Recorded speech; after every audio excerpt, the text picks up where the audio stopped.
Are you moving to a new city in the Okanagan and trying to figure out whether it's better to buy or to rent? Well, if you don't know the city, it's probably good to rent for a few months while you get your bearings around the neighborhoods and figure out what's best for you before taking the big plunge into purchasing. But when it comes to the bottom line value for your dollars, are you wondering where your actual dollars are best spent? Well, in this video, we're going to explore both options. We're going to dive deep and calculate which option makes the most sense so you get the best bang for your buck. I'm Eric with relocating Kelowna, and I've been helping people just like you relocate to or within the Okanagan Valley for the past 12 years. If you're looking at making a move in the near future, well, you need a plan and most likely some professional help. So if it's not me, it's someone else. But if you'd like to get the ball rolling, look in the description below and let's book a quick, no obligation Zoom meeting. Now let's get into the video. So to help us decide which is cheaper, I wanted to look at more than one segment of the market. So I decided to look at the 1-bedroom condo, the 2-bedroom condos, and your typical 4-bedroom family house. Nothing luxurious,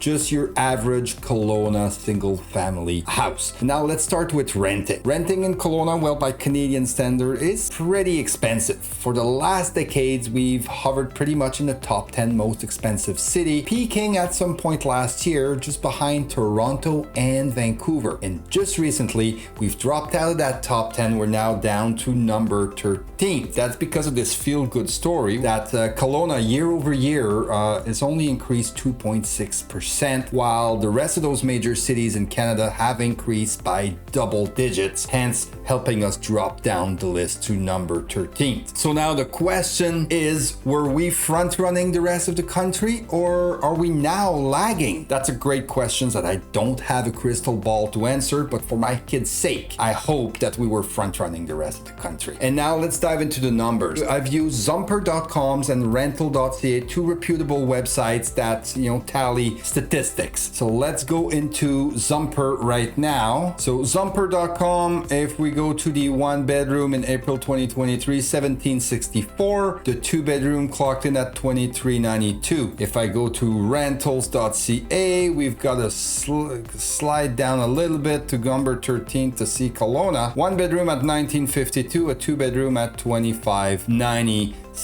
And I've put these numbers right into a nice table, easy to understand. So 1-bedroom condo, 1953, 1764, 1850 is the average. For a 2-bedroom condo, the average I have 2490. And for your 4-bedroom family house, these websites didn't have quite the statistics I was looking for. So I did some research. I called a couple of property managers, reputable, busy property managers here in town, and asked their opinions. And the consensus was $3,800 a month. No luxury, just your typical cookie cutter, typical single family home in the Kelowna. That's the cost of renting. Now let's go into buying. All right, let's look at the buying options. So all these numbers are as of April of 2023.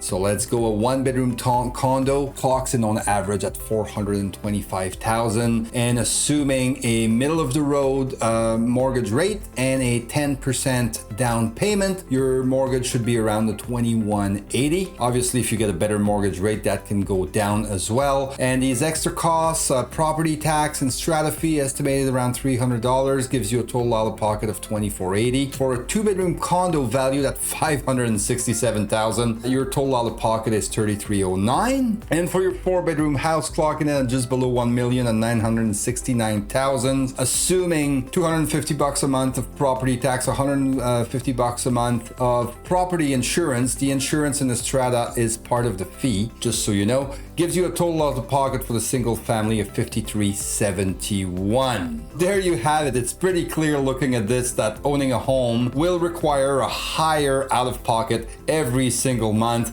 every day of the week. But before your renters get that smirky smile on your face, there's one more factor we need to factor in here. It's because that mortgage payment consists of a lot of interest and a little bit of principal repayment. That principal repayment grows every year, but I want to consider it in the first year. I want to know if it's cheaper right away or more expensive right away. So let's dive into those numbers. So the verdict for a 1-bedroom condo rent was $1,850. When you look at your total mortgage mortgage, the mortgage columns mean the total out of pocket. And the principal repayment every single month is $719 for the first year, gives you a net of $1,761. For a 2-bedroom condo, the net is $2,349, and for your 4-bedroom house is $3,730. So when you're comparing the rent column and the net column, you can clearly see that the net column is a little bit lower than the rent column. And let's face it, if all you renters want to one day own a house, you will need to take some money aside and put it in the bank, which is pretty much your principal repayment or whatnot. And let's face it, that principal repayment, well, it's simply in the bank of home equity. It's yours every day of the week. So the conclusion is it's pretty evident that in the long run, it is cheaper to own your house in the Okanagan Valley. And these numbers only factored in the first year, where the principal repayment is at its smallest. It's only going to increase with time. This doesn't even factor any potential price appreciation, which we know in the long run, Canadian real estate has always done. Let's face it, these interest rates right now, they're pretty high. They are likely to come down over time, which will make my case even better, the number look even better. In my opinion, if you make the money, if you have the down payment, it really doesn't make sense to rent long-term in the Okanagan Valley. These are the numbers, hope they make sense. If you disagree, please let me know in the comments down below. Or if you'd like to discuss your situation in detail with me, go ahead and let's book a quick, no obligation Zoom call. I'm always happy to help. Use the link in the description to access my calendar, and let's do this. And don't forget to like and subscribe to access more of these great videos. Thanks for watching.